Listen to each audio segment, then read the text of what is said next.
EastEnders, which has had a lot of changes to it as That's of been the late. first time in 2 years I think that's been mentioned on this podcast. Duff. Yes, it is.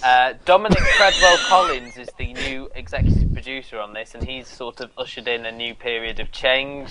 I don't think he's just the executive I didn't producer. say he was just the He's executive also the producer. saviour of Oh. EastEnders, in my view. Yeah. I didn't see that at the end of the credits. You would have. Okay. The big change, of course, is the new ownership of the Queen Vic. I think it's the first time in a long while that the Mitchells haven't had anything to do with the Queen Vic. This is Danny Dyer is the head of the Carter clan, obviously the brother of Shirley, and he's brought along all of his family. What do you think, Including the Luke? bulldog. Including Lady Di, the bulldog, and I love Danny Dyer's pink nightgown. I'd just like to say that now. Yeah, I just saw that today. I think EastEnders is back where it's supposed to be. I'm enjoying it. I'm looking forward to it, and it's really well written, really well put together now. I like normally when a new family comes in and they focus solely on those new characters for a while, you get a bit, fatigued by it. But I really find the Carters an interesting bunch. Sorry. Saying that, I don't think they are new. They're not new characters for EastEnders, the sort of hard man and the abrupt mother and that. But there's something about them that just feels fresh and new. But you say hard man, but he isn't your normal. He isn't Phil Mitchell, is he? He's quite. No, he's playing against type. He's playing against type, as I said before with the pink nightgown, and also.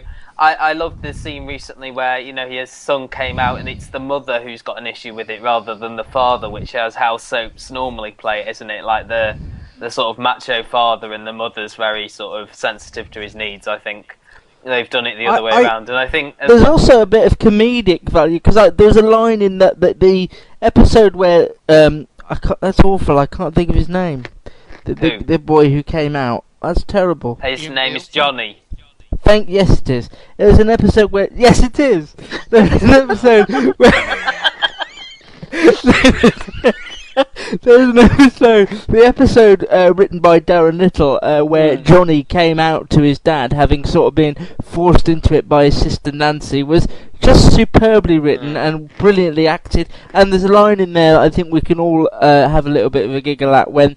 dust settles a bit and Danny Dyer says to his son, "So you're the one we should have called Nancy," which made me smile a lot. And you don't smile during an episode of EastEnders normally. I think they've done I think they've got all the characters now. I mean, they've had a clear out of some of the sort of characters that have been dragging. They have cleared a lot of the dead wood, haven't they? And you can still feel that happening. Not to ruin anything, did you see last night's? I have today, yes, yeah. I've seen... So, the... close your ears now if you haven't seen it yet, Gary. The shock return of Jane Beale, which wasn't publicised ahead of time, and I thought that was very refreshing, that they kept this return... Semi-big secret, and I mean, it is surprising, because she is on another show currently as well. It's not one that you would expect...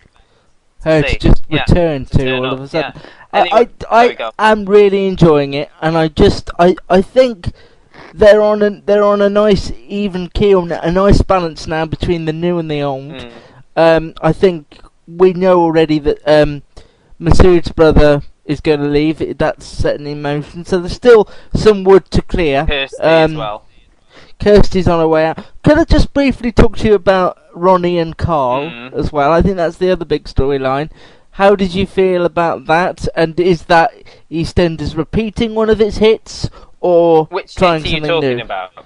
Well, Ronnie sort of turning evilish. I mean, she again. shouldn't be there on New Year's Day, should she? Really, she should just she should have gone on that holiday a little bit earlier. Yeah. I don't know, because it'd be interesting to see what they do with the character when she comes back, because this was her frustration over what was happening. I liked the way he was finally finished off. Being crushed in a car, that's fairly final. You can't really come back from that. But then Dirty Den did come back from being shot in the canal and stuff. Buried under the pub.